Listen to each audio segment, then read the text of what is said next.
Okay, I think our recording is in process. Looks like all good. Welcome. My name is Kirsten. I am going to be your instructor for Communication Studies 2381 Public Speaking for the summer session. The goal is to have this be an asynchronous format primarily. Most of you should have gotten an email from me. The exact same content is posted on the course homepage, which I'll show y'all in a second. But what that means is I'm giving you the option to attend a live class with me on Mondays from 11 to 1. I will also have my office hours from 1 to 3, I think I said on the syllabus. And you are welcome to come join me for that. Currently, no one has taken me up on that, but I also sent the email a little bit late last night. So maybe you have other stuff going on. Maybe I'll see more people next week.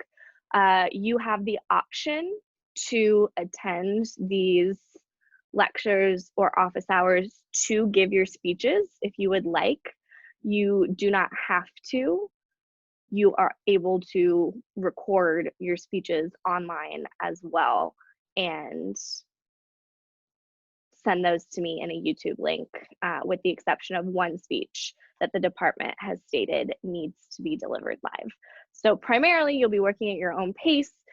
I will have these weekly recordings available on eCourseware for you, where you can watch the mini lectures and then complete the assignments on the timeline. The assignments are not go as you wish. There will be deadlines periodically along the way for things like your outlines or your peer evaluations, etc. The live speech, we're going to talk about a lot more in detail, but there will be a sign-up sheet for you.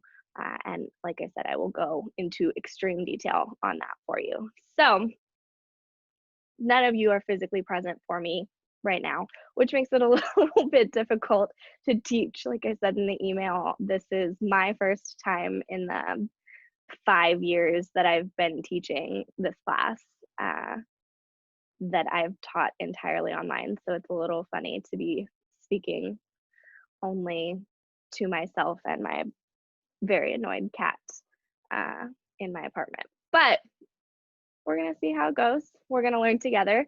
And as flexible as I will be with you, I hope you will be the same amount of flexible and patient with me as we try to figure out how to do this during a pandemic and a world crisis.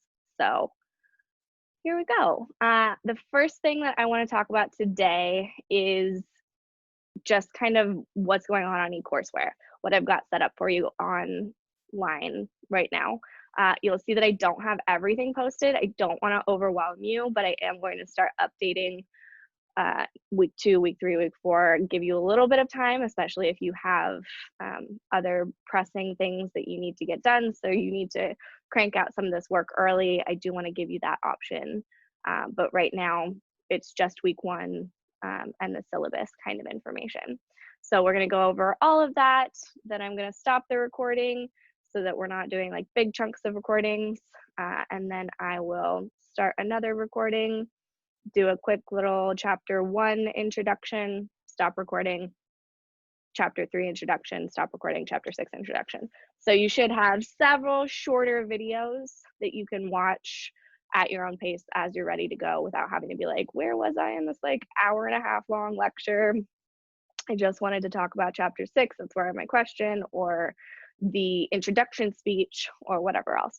So these little smaller videos should be super helpful for you. Additionally, all of those links are going to be YouTube links. I do have a professional YouTube channel. You should be able to like go through and look, see examples of like past speeches. There's some playlists on there from past speeches. Some of them are for a different class. I typically teach health communication now, but I have the wonderful lucky blessing of being able to be with y'all and teach oral communication over summer. So I've got examples of that on there as well, and then just like other fun lectures if you're interested in the same thing as me. If not, you can stick to your course playlists, which I will also have available to you of both my lectures And then that's how you're going to be able to see your peers' speeches as well, so that you can provide that feedback to them. So normally I would ask, does anyone have any questions? But again, I'm talking to myself. So if you do have questions, feel free to email me, like I said, in the email and on the course homepage. Do not email me through eCourseware. I will never get it. I don't know where that goes. There is some messaging center somewhere that does not ever send me notifications or anything. So please, please, please use the email that I sent out to y'all yesterday, the klbrckmn@memphis.edu. I usually respond within 24 hours to that one. With the world on fire, it may take me a little bit longer. So again, I appreciate your patience, but if it is something urgent or pressing, I'm going to try my hardest to get back to you within 24 hours. So that being said, let's share my screen and see if we can get you familiar with eCourseware.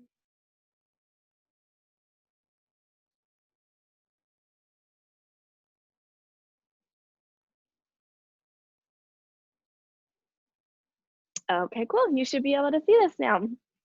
So this is your homepage on eCourseware. At this point, normally I would ask how many of you are familiar with eCourseware, but I'm not going to get that answer. If you are not super familiar with eCourseware, the tech support line is absolutely phenomenal. I've had ex-students work there. I've had people be very, very kind to me because eCourseware fails a lot of the time and I need a lot of help with it. So they have walked me through lots and lots of things. So if you are not familiar with eCourseware, you have questions on like how to navigate it, you can either ask me or the tech support people are, like I said, phenomenal. This is your course homepage. This is that email I was talking about, the message, the welcome to COM 2381. Like I said, you can call me Kirsten, you can call me Miss K, Miss B, Miss Brockman, whatever. I am a PhD student. This is my last year of my PhD. So please don't call me doctor yet. I'm very, very close. I'm so close I can taste it, but not there yet. So I don't want to misrepresent myself. I do have a bachelor's degree and a master's degree, and I'm going to talk a little bit more about that in my introduction speech, but not doctor yet. I did also link my department bio and my professional website. So if you want more information about me above and beyond the introduction speech that I'll give in a minute, feel free to check me out. You should know who your instructor is. I mentioned don't use the eCourseware already. Don't do that. I won't respond. I also mentioned the synchronous versus asynchronous option. So starting today, June 1st, every Monday from now until August 7th, which is not a Monday, I think it's a Friday, I will be doing these optional virtual classes. It's really great for people who feel kind of like listless or like lost during online classes, because it gives you kind of a deadline, like Mondays at 11, I need to be like, you can have your camera turned off, I don't care, but I need to be like, but in my computer chair, let's learn, let's get these assignments done, let's get this course passed, kind of thing. We are going to be using the Osborne, and Turner. There are 3 Osbornes. They used to be in our department. They're still in our department, actually. They gave a generous donation to our department so that we could have a fellowship program, and one graduate student in our fellowship program every year is selected. They have to be a 4th year, and they have to meet several other requirements. And this year it's me, which is very kind of them. But they also wrote our textbook. So you do need to purchase a textbook. There is an 11th edition because of the pandemic and being locked out of the building, and the fact that I typically teach health communication. I don't have a copy of the 11th edition. I'm going to be teaching from the 10th edition. We got to work with what we've got. So you can buy the 10th, you can buy the 11th, whatever you can get your hands on quickly and cheaply. I say do that. We will not ever be using this textbook again. We are switching this class from primarily let's focus on public speaking to let's do an introduction to communication class plus speeches. So we're going to be using a different textbook. I would not purchase it. I would probably rent it. Additionally, the department is the one that sets what textbook we use. I don't have access to input into the overall bookstore system and say, please do not buy the Revel for Public Speaking code, but please do not buy the Revel for Public Speaking code. It's like $110 additional dollars, and with so much work uncertainty, job insecurity right now, I can't ethically ask y'all to spend that much additional money on this. And for, in my personal opinion, not a whole lot of benefit. So we're going to be using YouTube for the platform for how we're going to be sharing your speeches. So you will want to make a YouTube account if you do not have one already, because you'll need to share those links with me. But it also saves you a lot of money.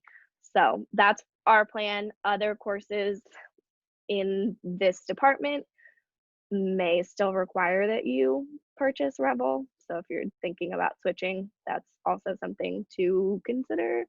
But I'm trying to keep it as cheap as humanly possible for you guys, because this is a significant and difficult time. And I realize how tight money is, especially now, even though it normally is. And normally I would like to save students money. But asynchronous, we talked about that a little bit. The Zoom classes, like I said, I'm going to try to break things up into smaller, manageable chunks that make a little bit more sense. I don't typically lecture for a significant amount of time. I tell my students that this class right now is usually the longest class. I don't want to talk at you for an hour and 45 minutes. I would rather you be interacting with each other and with the materials.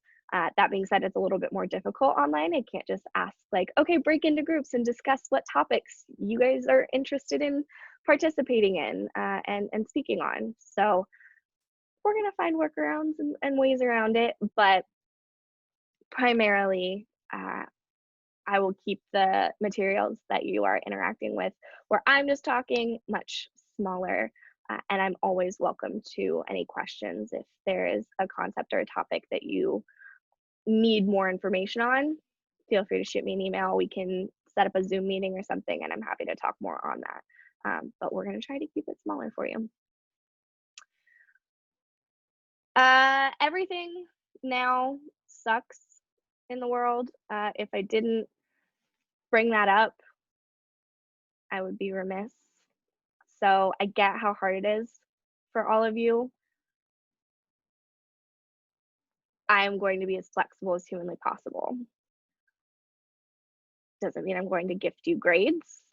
You will definitely be earning your grades. However, something happens and you get sick, or you are an essential worker, or whatever the case may be, just keep me informed, keep me in the loop, and we're going to be able to work through it together, because everything is harder now, and I want to make this class as enjoyable and easy to navigate as possible for you. So that being said, communicate with me and we'll all be just fine. So that is your welcome. If you go to content, you should be able to see your syllabus. So your syllabus will always be there. If I make any edits to it, which I shouldn't need to, but if I do, I'll let you all know in advance. I've got my email on there. I've got my office hours on there as well. Your optional meeting times with the meeting ID, the link, the password, everything you would need. You've got your textbook, which we already talked about. There will be a couple supplemental readings. I think it's just chapter 11, which I just think is better than the Osborne chapter on anxiety, but it is 100% free. So you won't have to pay for an additional textbook just to read one chapter. That would be silly. If you want note cards, use them, great. If you want a microphone, Right now I'm using my AirPods. I think that they work well enough. Don't go out and buy anything that you don't absolutely need. If you already have it, cool. If there's an issue and I can't hear you for some reason, I will contact you. We'll try to work it out together. But if that's something you already have, I used to have a functional, like, separate microphone that was really great for recording presentations. It's currently doing a weird thing where it plays music that, like, doesn't exist. Last time it was the Go-Go's. I don't know why. I don't know how to turn it off. So we'll see. I'll work on it. But either way, if you already have it, great, use it. If you don't go out and buy something that you don't absolutely need. I will have calendar apps or calendar copies in eCourseware for you, but putting that into a separate calendar, always a good idea. Course format, lectures. There will be individual class activities. That means you on yourself. There'll be some group activities, especially like the peer evaluations. And you're going to speak for about 18 minutes in this class, but it's not going to be 18 minutes all at once. I get that that would be very overwhelming for people who don't speak publicly for a living, but broken up across the course, about 18 minutes, depending on both your impromptu speeches that will just happen organically throughout the class and your, like, pre-recorded kind of speeches. Student learning outcomes, you can all read. You're going to learn things, I promise. You can go through that. Attendance policy, it's a little bit different in an online format to have, like, take attendance, to have an attendance policy. But in a public speaking class, obviously the public part of that is really important. So measuring attendance online is basically just going to be on your participation, your interactions with your peers, discussion board posts, and if you're turning things in online. So you turned in your outline on time, great, that's your attendance for the day. Or you turned in your peer feedback, your peer evaluations on time, and they were thorough and complete, cool, you get points for that day. It is possible to 100% lose participation in the course if you are not participating, not answering on the discussion boards, not responding to emails that I send, that kind of thing. I don't want to do that, especially in an online course. It should be pretty easy to avoid it. So just make sure you're getting everything in on time. If you have questions, let me know. Always happy to answer. There is one live speech day, and that's the tricky part. That's the one that there would be an attendance issue. So you will have the opportunity way in advance. It is for your third speech that it is required to be live with me, and you will have the opportunity to sign up very much in advance. I'm going to try to work with everyone's schedule without also having to, like, be on Zoom multiple times every single day. Sounds like a lot of drama. So I'm going to have blocks for you. You can sign up for the blocks in advance. If none of the blocks work, shoot me an email, let me know why. Let me know what days and times would be extra awesome for you, and we can try to figure it out. If you miss your live speech day, that's where the absence is an issue, because I may not have time to rearrange and allow you to make that up. If you have a documented emergency situation, you can send me proof of that. You can attach the outline showing that you were ready to speak to that email, in addition to having it already turned into the Dropbox. Cool, we'll try to figure it out. But as you can see in the syllabus, as far as late work, I am not required to accept any late work.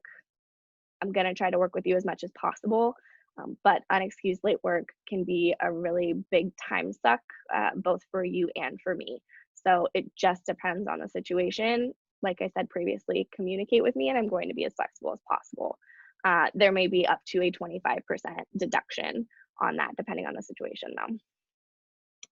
If it's an issue, communication apprehension, communication anxiety related, you want to skip out on your live speech because you're nervous or because you're anxious, that I can work with. That let me know ahead of time, and we can try to give you some techniques. Hopefully already in the course we're learning those techniques, but I can help you with that. But please, please, please don't just skip out on your speech because of that. I can get you through it. You are going to receive, normally it would be a paper, tiny little paper, but normally isn't where we're at right now. So you're going to receive a virtual Stuff Happens Pass, and you can return that to me at any point for a 1-week extension on an assignment. It doesn't apply to things like your final exam, which is the self-evaluation, or your speeches, but you can turn it in on things like homework assignments, quizzes, extra credit assignments, evaluations, peer evaluations, outlines, that kind of stuff. So there is a Dropbox, which I can show you when we go to the Dropbox section, that says Stuff Happens Pass. And once you turn in the late assignment to that, you can send me an email with a greeting, the title of the assignment, when it was originally due, your new date for when it's due, and then thanking me profusely for the opportunity to turn this in late. Do not send me that email without having already submit the assignment to the Dropbox, because I won't have anything to grade, and your grade will stay the same. It'll be a 0. So online class etiquette and behavior. There is a big problem in computer mediated communication with a lack of tone. It is better in things like videos, video chatting kind of things. So you can tell when I'm making a joke here versus when you're reading something on the internet. And you've probably gotten into altercations, arguments, etc. on social media for exactly this reason. Happens all the time. There are no tone markers and there are no nonverbal communicating factors. So especially because I am going to encourage you to do topics that are sensitive, topics that are important and significant and controversial, I expect you will be as open and kind as possible while discussing these like really important topics, because they need to be talked about, but we also need to do it in a way that is respectful and that doesn't ostracize any of your peers. I do urge you to push boundaries, but being deliberately controversial just to be controversial or to play devil's advocate is not coming from a place of learning and of respect. So we're going to try very hard to stay in that place, which I know is sometimes difficult. Sometimes you get triggered by things. That's okay. We're going to work through it together. But as a result, I am going to have you turn in speech topics ahead of time. I will show you shortly what that speech assignment sheet looks like. But if your speech is not, which I think I say a little bit down here. Either way, if your speech is not approved, it's not going to be graded. That being said,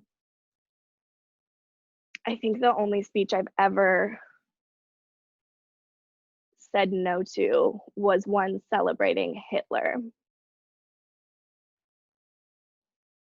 There are ways to talk about what it is that you want to talk about without being awful like that one was. So whatever topic you are interested in, feel free to bring that my way, but I expect you to all be respectful and positive and open while you're doing that. And hopefully it'll all be fine. Assignments and grading, 1,000 points in the course. You do not get positives or negative pluses, positives. Pluses or negatives, minuses. What is happening? This talking to myself is trippy. So it is just going to be an A or a B or a C. That's a department policy. That's not my policy. There are no pluses or minuses. So if you have grade disputes, That's not questions. If you just have a question like, hey, I wasn't sure what this feedback section meant. Can we talk about it? Cool, let's do that. There's no requirements on that. But if you are trying to submit a grade dispute, this is the policy for how to do that. That means, hey, I think that my grade was not what it should be. I want to talk about that. So you must follow this process in order for that to be a viable conversation that we have. Extra credit, there is already some extra credit on there as it pops up. I used to use a lot of like in-person kind of community-based extra credit opportunities. That's not going to happen in the middle of a pandemic. I can't ask y'all to go outside your houses if you don't have to. So if other things pop up, fantastic. If not, you already have a few extra credit opportunities on there. As they arise, I'll let you know. So let's get into the assignment. So you are going to have an introduction speech. Don't panic. It is due this week. It's really just an elevator pitch. I'm going to talk about that more in a little bit. There is a peer evaluation on that. It's really just you getting to know your classmates. No stress. Like, should be one take and done. You'll have an informative speech, which is a little bit longer, your persuasive speech, which is live, and then your ceremonial speech. For your first speech, your introduction speech, you don't need an outline because one, I kind of give you one on the assignment sheet, and two, it's like a 30-second speech. There's no reason why you need an outline. But for all of your other speeches, your informative speech, your persuasive speech, and your ceremonial speech, you will be writing an outline to go with that. During the outlines chapter, I'll talk about the differences in how to create a speaking outline, which is what you would look at, versus a formal outline, which is what you're going to turn into me. They're very similar, but there are some nuanced differences, and I'll talk about that more in the outlines chapter. You do have 4 quizzes. I don't think any of them are live for you yet, although they are in eCourseware. I do need to go in and edit a couple of them because I'm giving you more points for that now. Other courses have peer evaluations and self-evaluations for every single speech. I do not. You will be doing peer evaluations for the first 3 speeches. The ceremonial speech is so close to the end of the semester that it's not really going to do a whole lot for you. And for me, you're only going to have 1 self-evaluation, and that's basically your final. You're going to be talking about what you've learned in the course, how you can apply it going forward, how you've improved, how you could continue to improve, all that good stuff. And normally in other classes, and in past semesters, I've even done it where there are more, there's a self-evaluation for every speech, but it seemed counterproductive during this time where I'm trying to pare down as much as possible the assignments that you all are completing. I also usually have worksheets, and I'll show you those in a little bit, that you would be doing for credit. Now they're going to be optional. I'm going to have them online for you, and they can really help as you're reading along, kind of a reading check thing for you. Or if you're having trouble organizing your speech, there's a worksheet for that too. But there's not going to be any direct points for that. I may end up saying, hey, if you want extra credit, 2 points a worksheet, let's go. And there are 16 worksheets, so that's a decent amount of points. But we can take that as it goes, as y'all give me feedback on if the worksheets are helpful or not. I've gotten conflicting information in seat evaluations in the past, so we'll see. Your topic approval worksheet, that's what I talked about.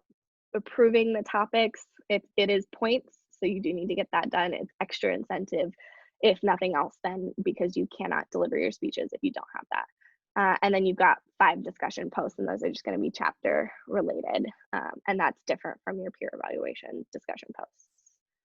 And like I said, there's already a couple extra credit opportunities on there for you. Topic selection, I already kind of discussed.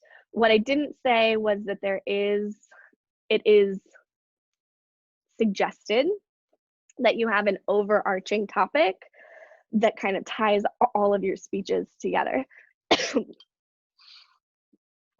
So let's say your overarching topic is about elephants. So then each of your subsequent speeches would have something to do with elephants. I really like elephants. So maybe your informative speech is talking about the biology of elephants. Maybe your persuasive speech is to convince the audience that elephants don't belong in a zoo. And maybe your ceremonial speech is celebrating an elephant conservatory. All related, but different topics. So you can see how using different styles of speeches changes what you're actually talking about, but still you've got that overarching kind of unifying theme throughout your speeches. Do you have to do that? No, they could all be completely different. But I personally, as well as the department, feels like students who do the overarching theme get a little bit more out of the class. Live speech schedule, I talked about. I'll put blocks up for you. If they don't work, just let me know. You're also welcome to, not only for your live speech, your required live speech, your persuasive speech, but also any of your other speeches. If you just want to get it over with and like me, you're maybe a perfectionist and you would record it 75 times and make little tweaks here and there, and it would waste a lot more time without improving, and you want to deliver it live, cool. Let's do it during office hours. I'm happy to grade speeches during that time.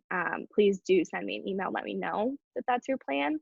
Otherwise, I'm gonna sit in Zoom for like 2 hours by myself. I don't want to do that. I would rather be like working on my dissertation or playing with my cat or binge watching Netflix. So let me know, but you are 100% welcome to do that if you desire. It's entirely up to you. Outlines, there are going to be templates for your outlines available to you on eCourseware. If you do not use the template, you get a 0. You have to use the outline template in order to get credit for the outline. They make it super easy. It's really just like plugging in information at this point. So they must be used. Outlines, super important. Speeches, you've got 3 more rehearsed and research speeches. Your introduction speech should be pretty impromptu. Impromptu meaning just talk like I am now. Your ceremonial speech, your informative speech, and your persuasive speech will all have outlines. You will have done research. There will be citations in it, that kind of thing. All of that information is in here as far as like lengths of speeches. If you have a formal outline required, oh, I do need to edit this. See, I knew I'd find errors already. So we're obviously not delivering these speeches in class because we don't have a classroom. So the only speech that does need to be live is your persuasive speech. And I put that in yellow highlighter because it does need to be delivered live with me. Longest speech, 7 to 9 minutes. It's not terrible, especially as you get into it. You'll see, especially for the persuasive speech, you want it to be longer. You wish you had more time. The 7 to 9 minutes will fly by. When I have previously not cut people off at their time limit in person, they will go for 15 to 20 minutes.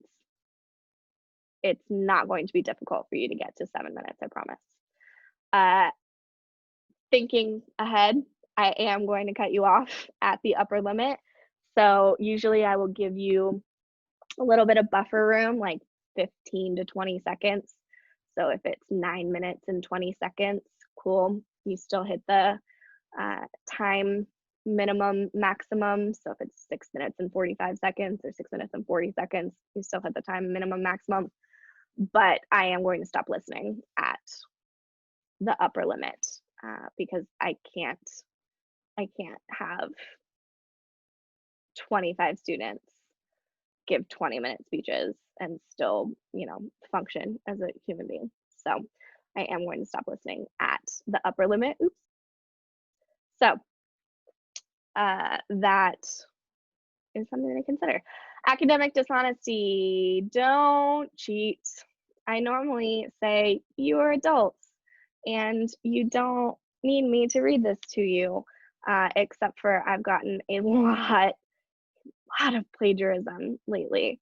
So unfortunately, the like shocking part to people is all instances other than a first minor offense have to be reported to both my department chair and the university academic integrity committee.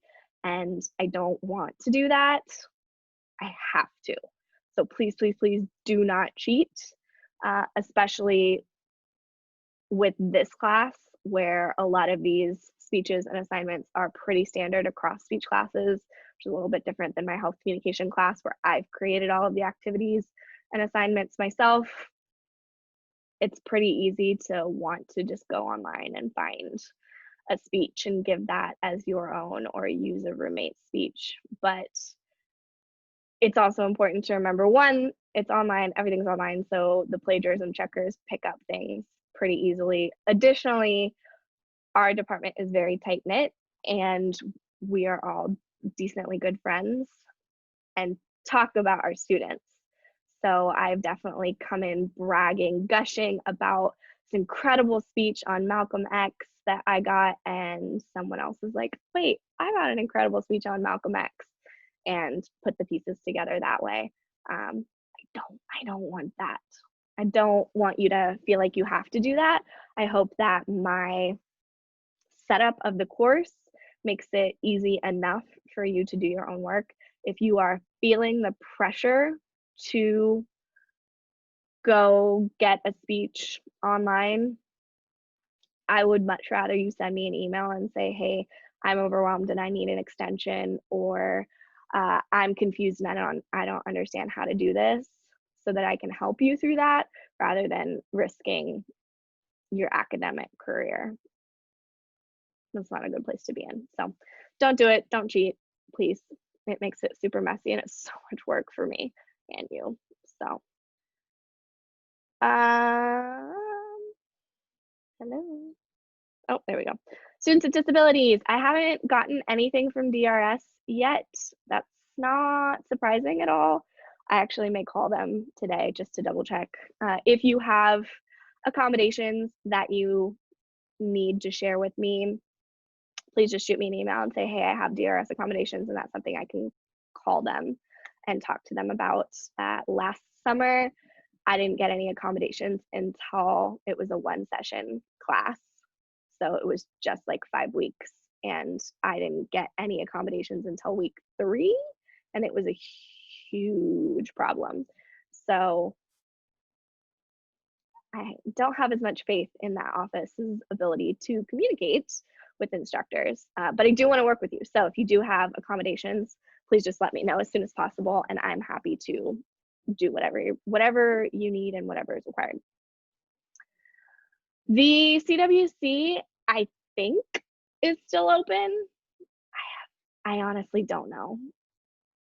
It is a wonderful resource if it is open. Usually it's staffed by English and communication graduate students like myself, and they are, for the most part, wonderful human beings. I don't know everyone over there, so I can't make a general claim, but the ones that I do know are really great.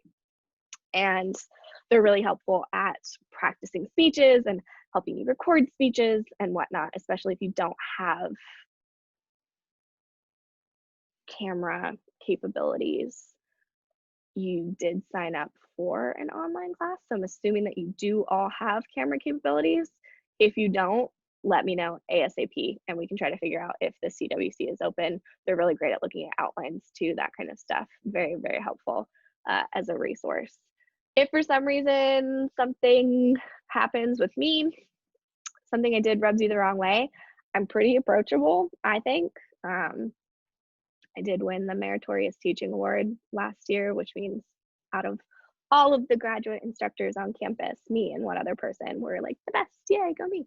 So I think I'm pretty approachable, and you were able to have a conversation with me. But if for some reason you're not, obviously that feedback is really important, especially if I've done something atrocious. So Lori Stallings is the course director. She's also a graduate student in our department. And The department chair is Wendy Atkinsayer. She is brand new. This is her first year. So they are the people that you can contact if there is an issue with me that you don't feel comfortable discussing with me. Your course calendar is going to be available to you on eCourseware. I put the week 1 section up already. Like I said, I didn't want to overwhelm you, but I will be updating that so you can kind of think ahead, especially with things like the live speech. So you are able to sign up for that and know in advance when you have to block out some time so that we can meet up in person. This may change, especially the course calendar. I'm never going to move up deadlines. I'm never going to be like, ha ha ha, yes, you have a week less to finish your informative speech. But I may need to edit, take things out, something else comes up. Like last semester with the pandemic, my health communication class, I completely redid their final exam after we went online, or their final project after we went online, because how could you teach health communication without giving an option to discuss the pandemic? It didn't make any sense to me. So if something like that happens and I want to give you guys another opportunity to do something a little bit differently, I may change it, but it's never going to be something to your detriment. It's always going to be me trying to help you, give you more time, give you more resources, that kind of thing.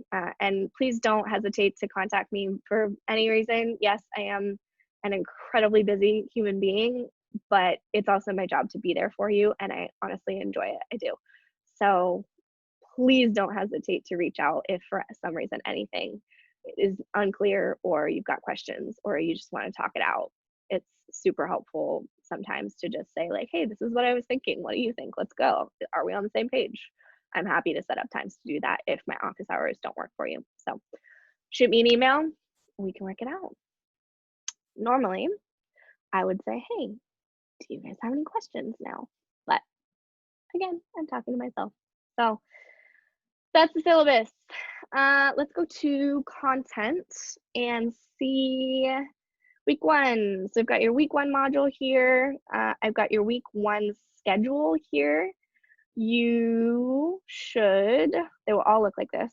I've got your dates over here. I've got your course objectives over here, any videos that I'm going to record for you, any activities, and then what would be due. So this week by the 6th, you should have the chapter 1 reading done, the chapter 6 reading, the chapter 3 reading. There's a quiz on chapter 1. And you've got your introduction speech. You will be starting your peer evaluation, although it won't be due officially until next week. And then your topic selection worksheet. And I'm going to go through all of that right now. So don't worry, like, what is the introduction speech? Where do I do the evaluation? No. The quiz should be available to you today. I'm going to go in and edit that so that it reflects the increase in points that I've given for the quiz. If you do not have access to the textbook yet,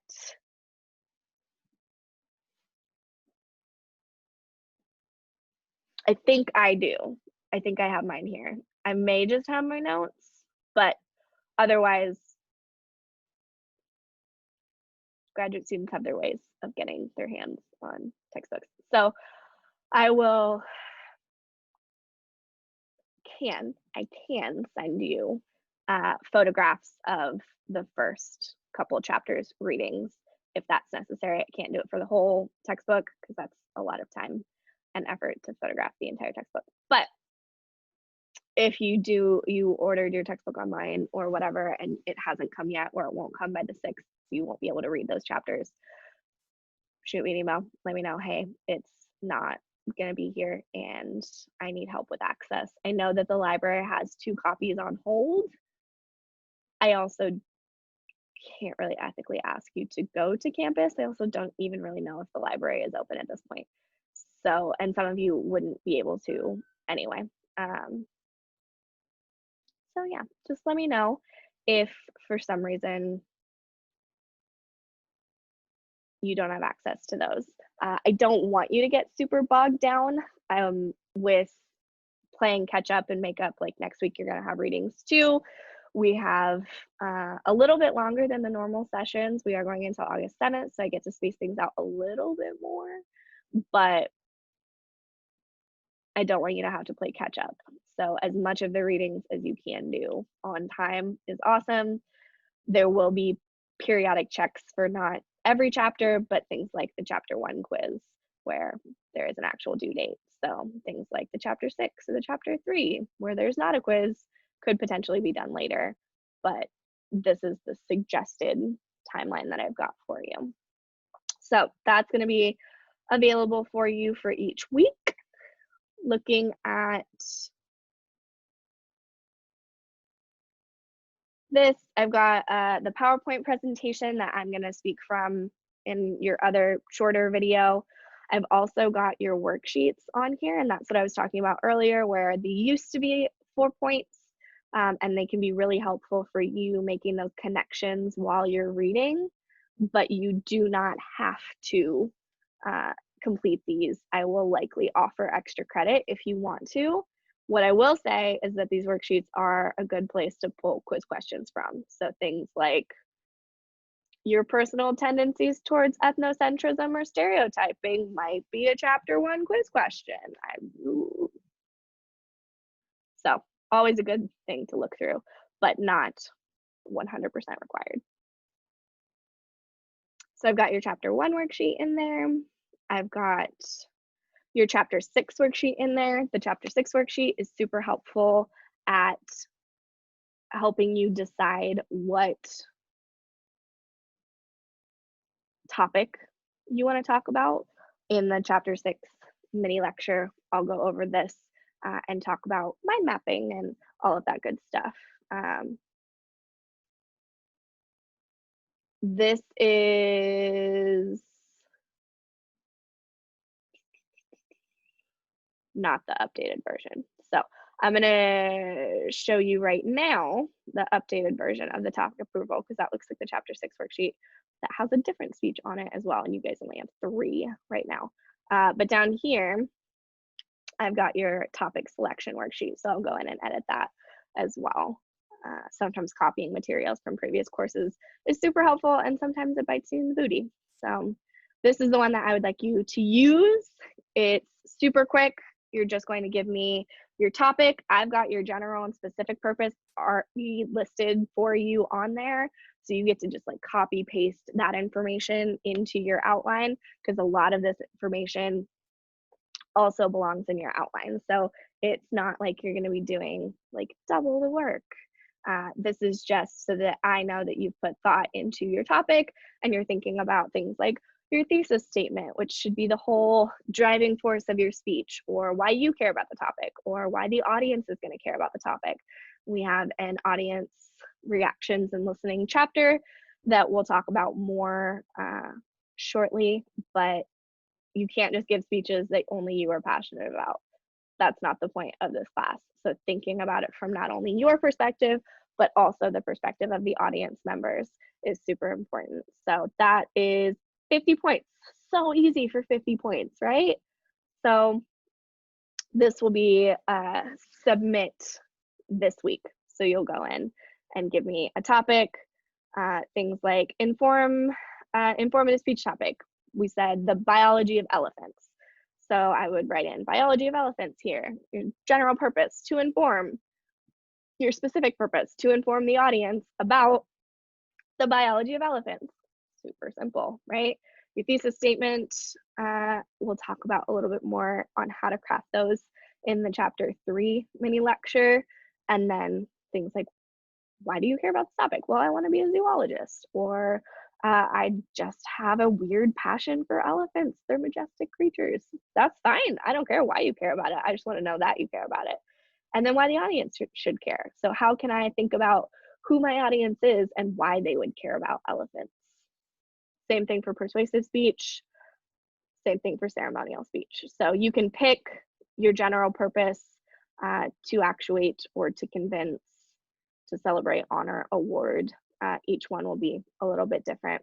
Things like in the persuasive speaking chapter, we'll go way more into detail, but actuate meaning act. So I want you to go do something. Convince I want you to think something. So your persuasive speech is going to be one or the other. I want you to do something, or I want you to think something. It's as easy as that.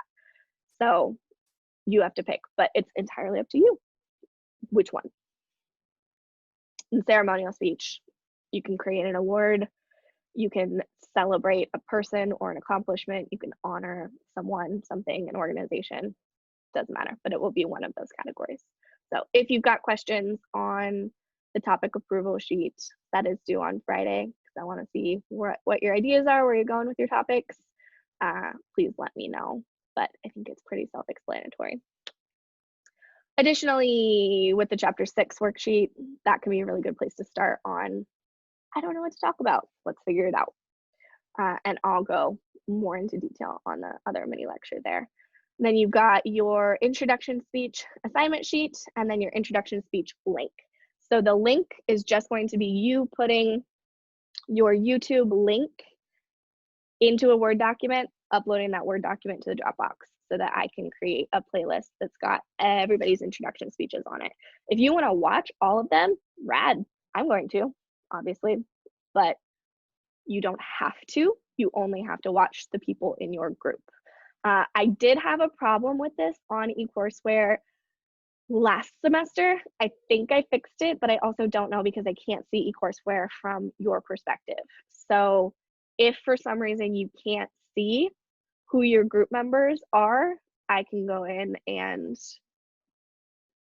manually type in, like, group 1 is Sarah, John, Amanda, etc.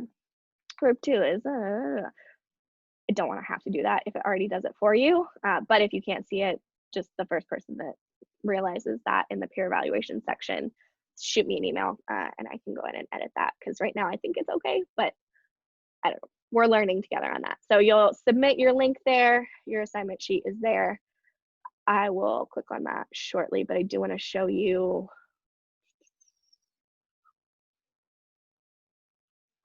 discussions. I do have a frequently asked questions place. Please do check the facts discussion board and the syllabus before you send an email, because a lot of the time the answer is in there.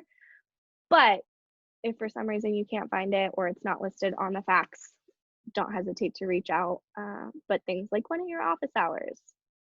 Don't make me respond to an email like that. You know where to find that information. Peer evaluations. There's just a discussion topic forum for that, and then you've got each speech that you have to do peer evaluations for on a separate line. So your introduction speech will be the first one. I've got your directions here. So you're going to watch each of the other 4 speeches in there. Give me one comment on content, one positive, one constructive. Give me a comment on delivery, and then give me a question, general comment, or concern. Each of those needs to be filled out. Usually, the first thing that students, especially at the beginning, pick up on is delivery related. So things like vocal fillers. If they start to get distracting, you're saying a lot, or like a lot, or a lot. Sometimes silence is really effective, and rather than using a vocal filler, taking a pause, taking a drink, etc., can be really helpful. But that's also a skill that you learn and something that you continue to work on. I still use vocal fillers. It's impossible to get rid of 100% of vocal fillers. Something you have to be consciously thinking about the entire time, which is hard when you're thinking about what else you're supposed to be saying. So, but those are also things that are really easy to pick up on.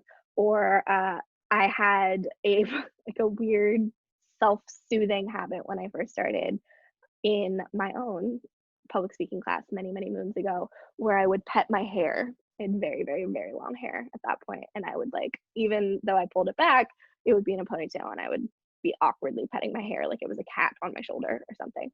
So things like that, delivery things, are really easy to spot at first. So that may be where you want to start, and then you can start to pick out things content related, especially as we start to get through the chapters where you understand this organizational pattern was a little strange. I bet you could improve it this way. Or if you have any questions, additional questions, like, I wish you had talked more about your ethos, your credibility as related to the topic, etc. So you've got your peer evaluations here. Each group has a section. So you should only see one of those, I hope, if I did this correctly on eCourseware, which I watched a tutorial and everything. So I think so, but also eCourseware is the actual worst, so it may be messed up. Let me know. Additionally, let's go back to content.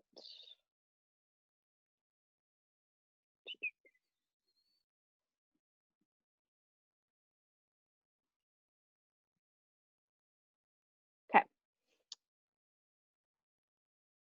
So, speech assignment sheet.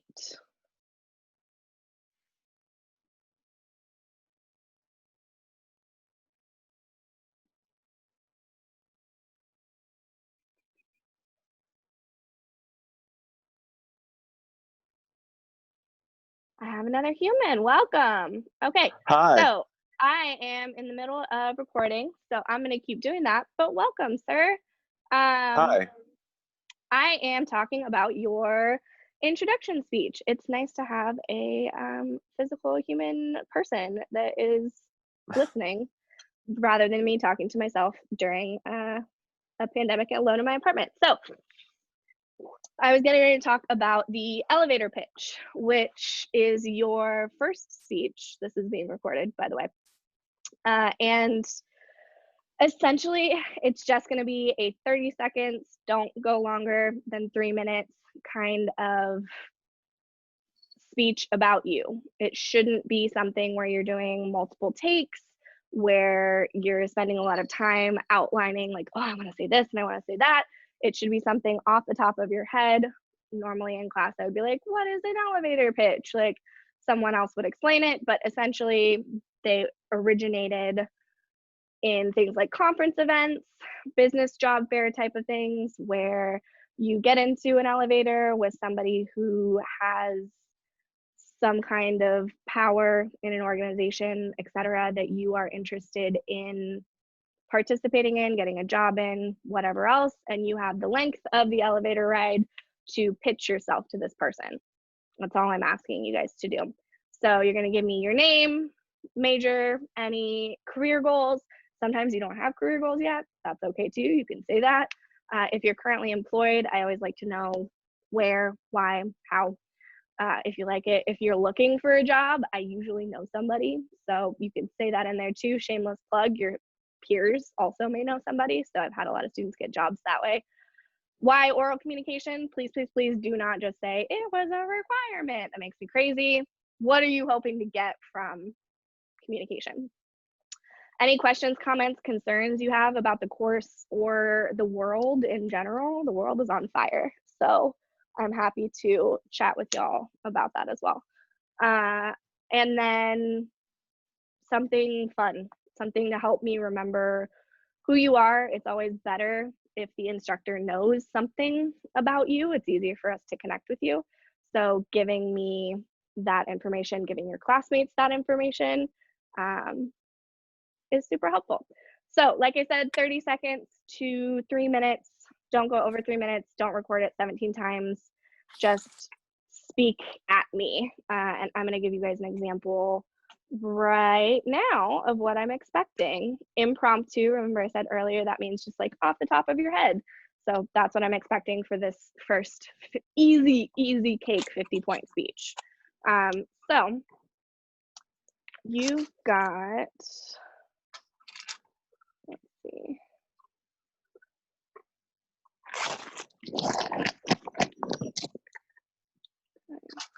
There we go. Okay.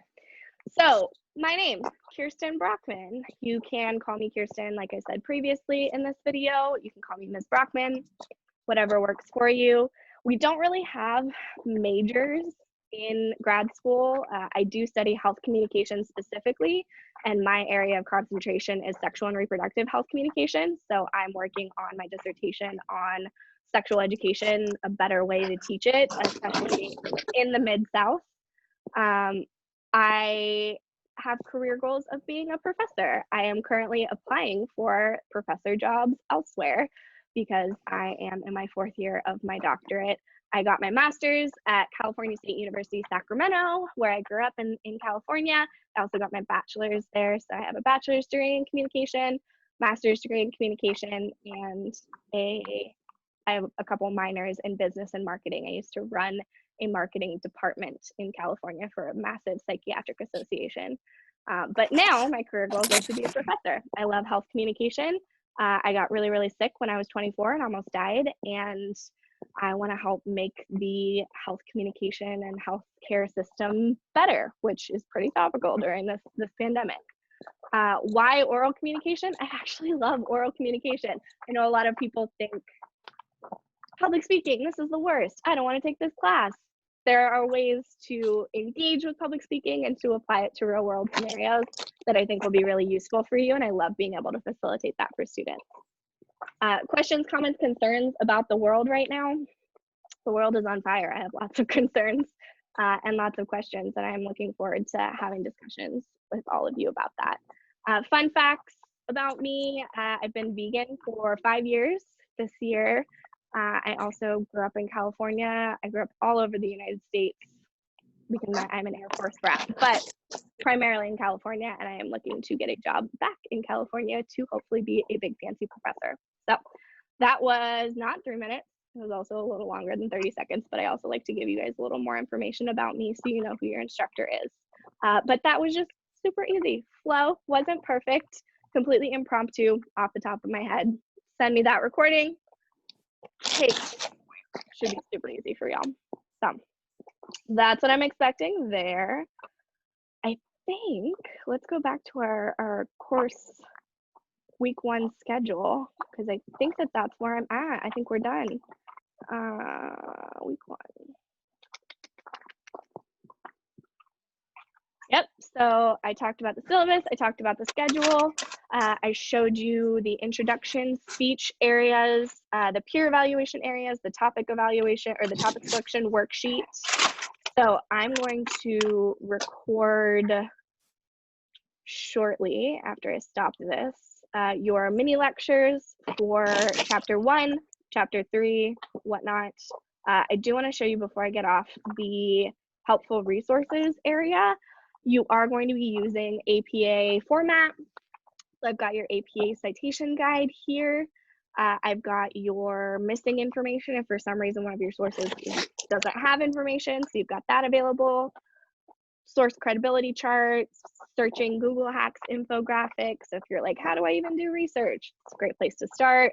I also have crisis resources on this list. So if you've got things like housing instability, food insecurity, that kind of stuff, there are resources on there, but I also have personal resources. So please just reach out to me if you've got questions with that.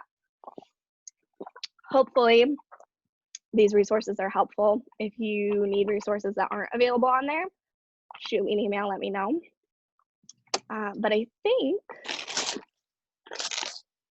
that's what I've got for you for the syllabus and course calendar kind of discussion. So what I'm gonna do is stop recording now for the syllabus and schedule video, and then I'm going to re-record starting talking about chapter 1, chapter 3, and chapter 6.